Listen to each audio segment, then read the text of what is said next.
Dakika 90 nyingine za mchezo wa upande wa michuano ya Mapinduzi Cup 2026 ikiwa inazidi kutimua vumbi katika uwanja wa New Amani Complex pale visiwani Zanzibar. Mchezo mwingine ambao tunakwenda kushuhudia leo hii ni vijana wa kikosi cha wekundu wa Msimbazi Simba ambao wao wanataraji kushuka mzigoni dhidi ya vijana wa kikosi cha Azam FC. Hii ni Mzizima Dabi ndani ya Mapinduzi Cup, ikiwa ni rekodi nyingine ambayo tunakwenda kuishuhudia katika mchezo baada ya timu hizi kukutana mara ya mwisho katika michuano ya Mapinduzi Cup ilikuwa ni mwaka 2024 na ilikuwa ni hatua ya fainali. Simba akafanikiwa kupata ushindi wa bao 1-0. Bao la Simba katika mchezo huo lilifungwa na Babakar Sarr na Simba akafanikiwa kupata ushindi huo wa bao 1-0 na kutawazwa kuwa mabingwa. Leo hii tena saa 2:15 historia nyingine inakwenda kuandikwa, kila mmoja katika nafasi yake akihitaji kufanya vizuri kuweza kufuzu na kwenda katika hatua ya fainali. Simba wanacheza mchezo huu wakiwa wanakosa baadhi ya wachezaji wao ambao walikuwa katika michuano ya AFCON, lakini pia wachezaji wao kama Musa Pimpini Kamara, ukija kwa upande wa mchezaji kama Abdulrazak Hamza pamoja na Yakubu Suleiman ni sehemu ya wachezaji ambao wanakosekana katika mchezo huu kulingana na kukosekana baadhi ya sababu kubwa ambazo ni nje ya uwezo wao, kwa sababu wao ni wachezaji ambao wanasumbuliwa na majeraha. Lakini ukitazama Azam FC nao wanawakosa baadhi ya wachezaji kwa sababu wachezaji wao baadhi wapo katika upande wa majukumu ya timu ya taifa ya Tanzania ambayo ilikuwa katika michuano ya AFCON na sio sehemu ya wachezaji ambao moja kwa moja wamepata nafasi ya kuweza kushiriki mchezo huu mgumu zaidi, na mchezo ambao kila mmoja ana imani na matumaini makubwa ya kuweza kuidazama timu ikiwa katika ubora, ufanisi na uweredi mkubwa uliotukuka katika upande huo.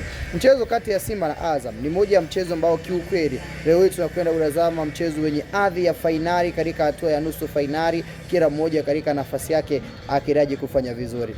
Probably Simba kikosi cha ambacho kinakwenda kuanza leo hii nikumbushe kwa wachezaji 11, lakini pia nikumbushe kwenye upande wa kikosi cha Azam pia nao wachezaji wao 11 ambao wana uwezo wa kwenda kuanza na kufanya timu inakuwa katika top performance ya hali ya juu.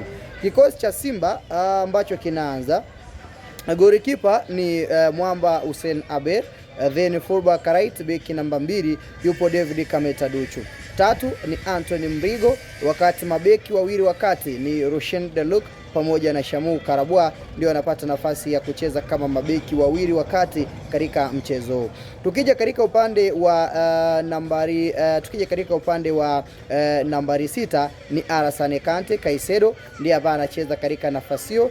Then 7 yupo Mwamba anayejulikana kwa jina la Mohamed Bai Jabir ndiye ambaye anakwenda kuanza katika nafasi hiyo. 8 yupo Alassane Kante ndiye anakwenda kucheza kama namba 8 katika nafasi hiyo na kuhakikisha kwamba timu inakuwa katika top performance ya hali ya juu. Wakati 9 ni Jonathan Soa the Black Lion, kurejea kwake moja kwa moja kunampatia nafasi ya kuweza kufanya vizuri katika mechi hii. Then upande wa namba 10 yupo Jean Charles Ahoua. Jean Charles Ahoua anacheza kama namba 10 pia katika mchezo huu kuhakikisha kwamba timu inakuwa katika top performance ya hali ya juu. Then 11 anamaliza Eri Mpanzu Volcano ndiye ambaye anamaliza idadi ya wachezaji 11 kutoka katika upande wa Simba Sports Club. So hao ni nyota ambao mnyama mwituni anakwenda kuwatumia katika mchezo huu dhidi ya vijana kikosi cha Azam FC, mchezo wa kuania kutinga katika hatua ya nusu fainali. Simba wanahitaji kulitoa taji hili sanjari pia na Azam FC ambao pia nao dhumuni lao kubwa ni kuhakikisha kwamba wanakwenda kulitoa taji hili. Lakini Azam FC wao pia kikosi chao kinakuwa hivi. Goalkeeper ni Aishi Manura ndiye goalkeeper namba 1. Fullback right beki namba 2 ni Nathael Chirambo. Then 3 ni Edward Charles Manyama.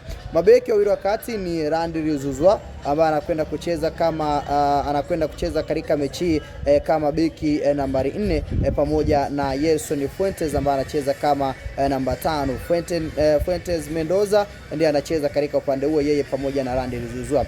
6 ni Midi Mao Mkami. Then upande wa nambari 7 anakuja kusimama Mwamba anayejulikana kwa jina Chekina Diakite akianza kama nambari 7. 8 ni Sedio Kanute Putin anacheza kama namba 8, wakati ambao nambari 9 anakuja kumaliza kwenye kikosi mwamba anayejulikana kwa jina la Jeffrey Kitambara, ndiye anacheza kama namba 9 katika mchezo 10.